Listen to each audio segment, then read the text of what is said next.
네, 안녕하십니까. 더불어민주당 원내대변인 광주 동구남구가 국회의원 윤영덕입니다. 오늘의 원내대변인 브리핑입니다. 윤석열 대통령은 법과 정의를 파괴하고 공정과 상식을 무너뜨린 막장 대통령이 되고 싶으신 겁니까? 법과 정의, 공정과 상식을 외치며 집권한 윤석열 정부가 도둑이 오히려 큰소리치는 나라를 만들고 있습니다.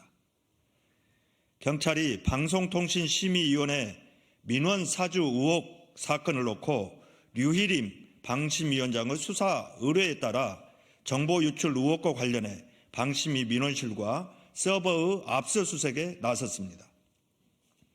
경찰은 민원 사주 의혹이 아닌 공익제보자 수사에 나선 이유가 무엇입니까? 도둑을 신고한 무고한 시민을 수사하겠다는 꼴과 무엇이 다릅니까? 경찰이 신속히 수사해야 할 대상은 공익제보자가 아닌 민원사주 의혹의 당사자인 류희림 위원장입니다. 더욱이 윤석열 대통령이 야당 추천 방심위원 2명의 해촉에 대한 건의안을 제거할 계획이라고 합니다. 류희림 위원장이 민원사주 의혹에도 불구하고 누구를 믿고 야당 추천 방심위원들에 대한 해촉 건의안을 밀어붙였는지 이제는 알 것 같습니다. 결국 민원사주도 야당 추천위원 해촉도 모두 윤석열 대통령이 배우라고 볼 수밖에 없습니다. 정말 뻔뻔한 방심위원장이고 뻔뻔한 대통령입니다.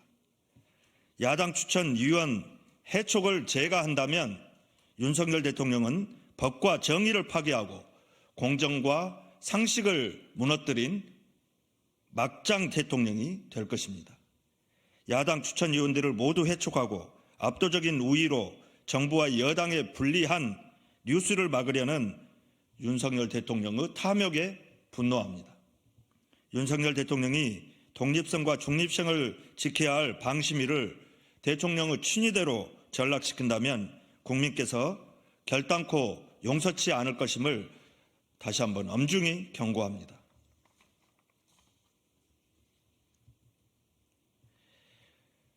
총선형 포퓰리즘 정책 남발, 윤석열 정부는 총선만 바라보는 국민의힘 총선 캠프입니까?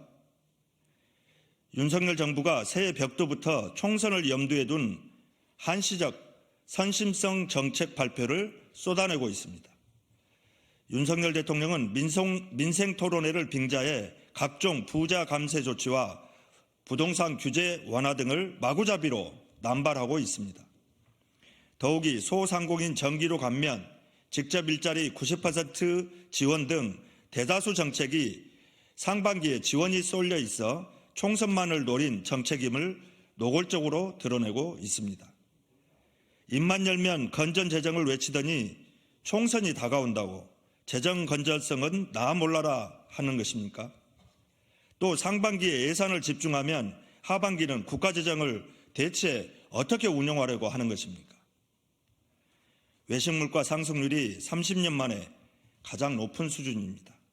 김치찌개 1인분에 8,000원이 넘고 짜장면 한 그릇도 사치라는 말이 나올 정도로 충격적인 물가 상승률입니다. 살인적인 고물가에 고통받는 국민들의 비명에는 귀를 틀어막고 표를 얻기 위한 선심성 정책만 쏟아내고 있으니 부끄럽지도 않습니까? 총선만 바라고 사는 하루살이 정부입니까? 총선만 이기면 나라 살림이나 국민의 삶은 어찌되든 상관이 없다는 말입니까? 윤석열 정부는 총선 이후로 닥칠 재정 부담과 국정 공백을 도대체 어떻게 감당하려고 하는 것입니까? 책임지지도 못할 포퓰리즘 정책 남발을 당장 중단할 것을 촉구합니다. 감사합니다.